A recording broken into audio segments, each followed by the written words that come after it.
गिरनार परिक्रमा म्हणजे श्री गुरु दत्तात्रयांना आणि 33 कोटी देवांना परिक्रमा. श्री गुरुदेव दत्त. गिरनार परिक्रमा श्रेष्ठ पुण्यसंचय. गिरनार याचे नाव गिर नारायण होते आणि ते हिमालय यांचे मोठे सुपुत्र असून प्राचीन काळी सर्व पर्वतांना पंख होते.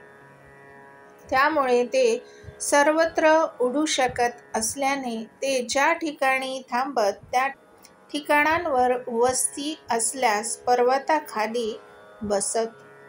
ही समस्या बघता सर्व देव चिंतित झाले आणि महादेवांकडे गेले.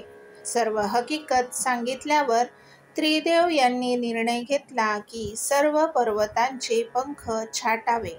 ही बातमी गिर नारायण यांना समजल्यावर आपले पंख छाटले जाऊ नये म्हणून त्यावेळेस गिरनार पासून ते सोमनाथ पर्वत संपूर्ण समुद्र होता व तेथे एक ब्रह्मतळ होते. त्या तळामध्ये गिर नारायण यांनी आपले शरीर लपवले आणि फक्त चेहरा वर ठेवला. तो भाग म्हणजे आपण जे गुरु शिखरावर पादुका दर्शन घेतो ते यांचे कपाळावरील स्थान आहे. पण ज्या वेळेस पार्वती देवी यांचा विवाह महादेवाशी होणार होता तेव्हा आपले मोठे बंधू गिर नारायण विवाहात उपस्थित व्हावे म्हणून पार्वती देवींनी विनंती केली की आपण विवाहास यावे आणि गिर नारायण तेथे आले.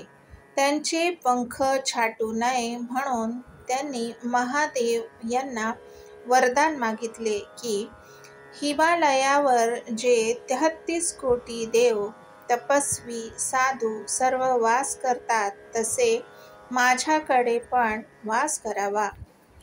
तसा वर महादेवांनी त्यांना दिला.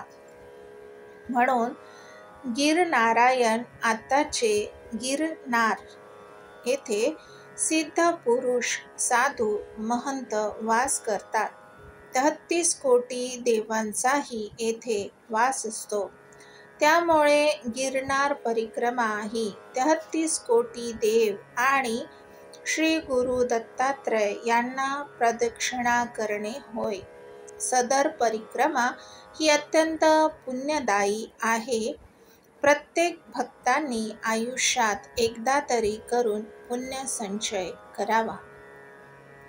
अशाच प्रकारच्या वेगळ्या माहिती मिळवण्यासाठी माझ्या चॅनलला सबस्क्राईब करा. माझे व्हिडिओ जास्तीत जास्त शेअर करा आणि बेल आयकॉनवर क्लिक करा म्हणजे नवीन येणाऱ्या व्हिडिओचे अपडेट तुम्हाला लगेच मिळतील.